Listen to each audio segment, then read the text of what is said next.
మొట్టమొదటగా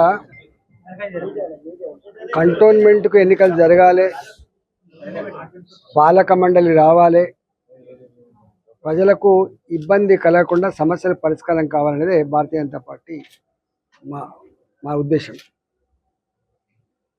ఈ cantonment elections అనేటివి ఒక సికింద్రాబాద్ సంబంధించినటువంటి ఎలక్షన్స్ కాదు. దేశవ్యాప్తంగా అనేక రాష్ట్రాలలో అనేక రాష్ట్ర ప్రభుత్వాల వ్యూ, కొంతమంది కంటోన్మెంట్ ఉండాలని, కొన్ని రాష్ట్రాలలో కంటోన్మెంట్ మర్జ్ కావాలని ఇట్లా డిమాండ్ ఉన్నాయి.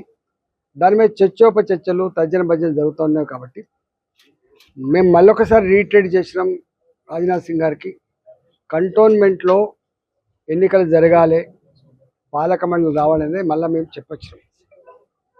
రెండవ అంశం, ఇవాళ బానుక నర్మదా మల్లికార్జున గారు రెండవసారి ఎక్స్టెన్షన్ వచ్చింది. సంవత్సరం పూర్తి చేసుకున్నారు. మళ్ళీ సంవత్సరానికి ఇవాళ ఇది వచ్చింది. మేము ఎన్నికలు 3 నెలలకు జరుగుతాయా 4 నెలలకు జరుగుతాయా కానీ మొత్తానికైతే మళ్ళీ రెండవసారి ఆమెకు ఎక్స్టెన్షన్ వచ్చింది. ఆమెకు శుభాకాంక్షలు తెలియజేస్తూ ఉన్నాం. ఆమెకు 8 మంది వార్డు మెంబర్లు అయితే నిత్యం ప్రజల మధ్యలో ఉండి సమస్యలు పరిష్కరించాలను, వారు నామినేటెడ్ మెంబర్ కాబట్టి ఒకరే ఇవాళ మొత్తం కంటోన్మెంట్ సంబంధించిన అన్ని వార్డులలో ఉన్న ప్రజల, అన్ని వర్గాల, అన్ని వార్డుల ప్రజల సమస్యల పరిష్కారంలో నిమగ్నం కావాలని, తీరిక లేకుండా ఉన్నంతలో ప్రజల సమస్య పరిష్కరించాలని చెప్పి వారికి తెలియజేస్తూ వారిని ఈరోజు ఈ రెండవసారి కుర్చీలో కూర్చోబెడుతూ వారి శుభాకాంక్షలు తెలియజేస్తా ఉన్నాం. మూడవది, కంటోన్మెంట్ అనగానే మిలిటరీ అనే భావన తప్పు. నేను ఇప్పుడు లోపల కూడా అదే చెప్పిన. ఇలా కంటోన్మెంట్లో ఉన్న ప్రజానికానికి బయట ప్రభుత్వాలలో కష్టాలు వస్తే ఎట్లయితే చెప్పుకోగలరో, పరిష్కారం కావాలనో కంటోన్మెంట్లో కూడా అదే పద్ధతిలో ఉండాలి.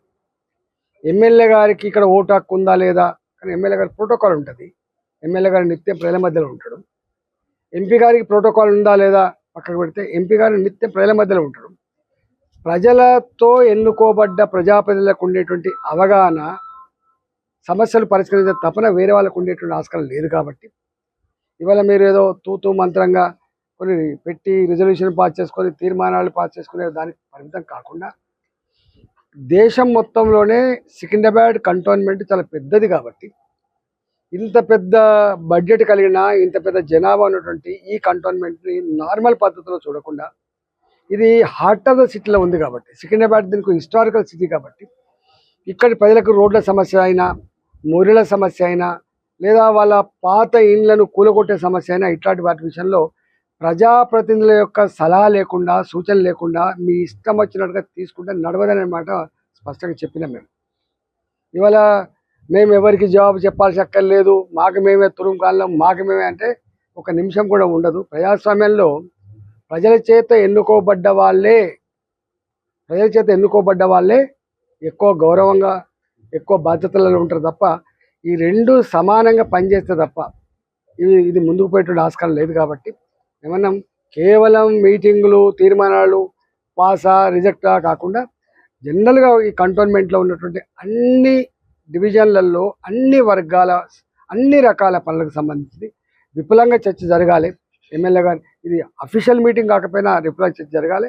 ఆ సమస్యలకు రాష్ట్ర ప్రభుత్వం దగ్గర ఏం డబ్బులు రావాలి, రాష్ట్ర ప్రభుత్వం ఏం సహకారం చేయాలి, కేంద్ర ప్రభుత్వం దగ్గర ఏం డబ్బులు రావాలి, కేంద్ర ప్రభుత్వం ఏం సహకారం చేయాలి. ఇవాళ నాలాంటి వాడు ఎంపీగా ఉన్నాడు, కేంద్రం దగ్గర నుంచి తీసుకొచ్చే ప్రయత్నం చేస్తా. ఎమ్మెల్యే ఉన్నాడు, ఆయన తీసుకొచ్చే ప్రయత్నం చేస్తాడు. నేను కూడా గతంలో పనిచేసిన రాష్ట్ర మంత్రి. కాబట్టి ఎప్పటికప్పుడు మీరు వాటిగా ఇట్లా ఒక లెటర్ రాసి ఇది వస్తాను కూడా వచ్చే ప్రసక్తి లేదు. ఈ కాలంలో ప్రతి సమస్యను పరిశీలి చేస్తే తప్ప, రాష్ట్ర ప్రభుత్వం దగ్గర కానీ కేంద్ర ప్రభుత్వం దగ్గర కానీ పరిశీలి చేస్తే తప్ప, వెంటపడితే తప్ప పని కాదు. కాబట్టి మేము ఆ పని చేసి పెడతాం. రేపు మీరు ఇక్కడ ఉంటారు, రేపు ఇంకో ట్రాన్స్ఫర్ అయిపోతారు, కానీ మాకు ట్రాన్స్ఫర్స్ ఉండవు. ఇక్కడ మేము ప్రజల మధ్యలోనే ఉండాలి. మళ్ళీ ప్రజల చేత మళ్ళీ ఆశీర్వాదం పొందేటువంటి అక్కడ ఉంటుంది. కాబట్టి ఇక్కడ పాలక మండలి లేదు. కాబట్టి నామినేటెడ్ మెంబర్, ఎమ్మెల్యే గారు, ఎంపీ గారు కూర్చోబెట్టి మొత్తం ఏమున్నాయి సమస్యలు, వాటి మీద ఏం చేయగలం, మేము ఏం చేస్తాం.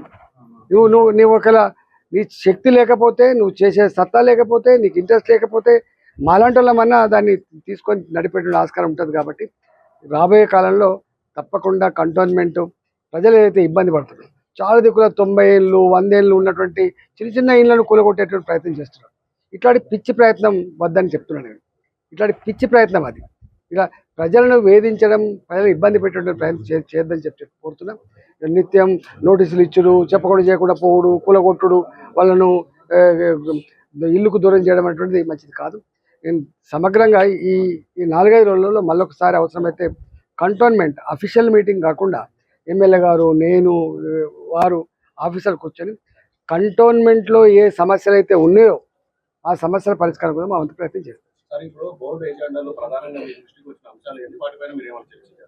ఇవాళ బోర్డు మీద మీటింగ్లు ఏం లేవు, ఇష్యూస్ ఏం లేవు, బ్రాడ్గా చెప్పినాం.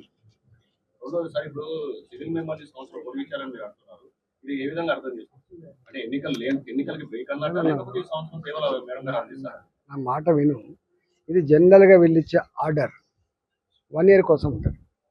2 నెలలకు రావచ్చు ఎన్నికలు, 3 నెలలకు రావచ్చు, ఏదైనా జరగచ్చు కదా.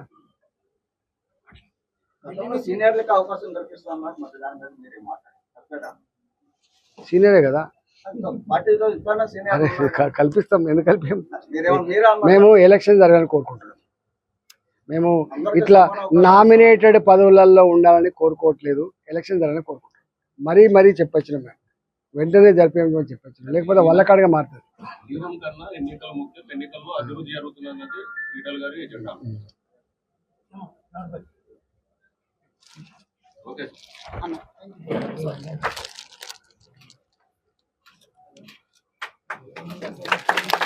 ఓకే అమ్మ.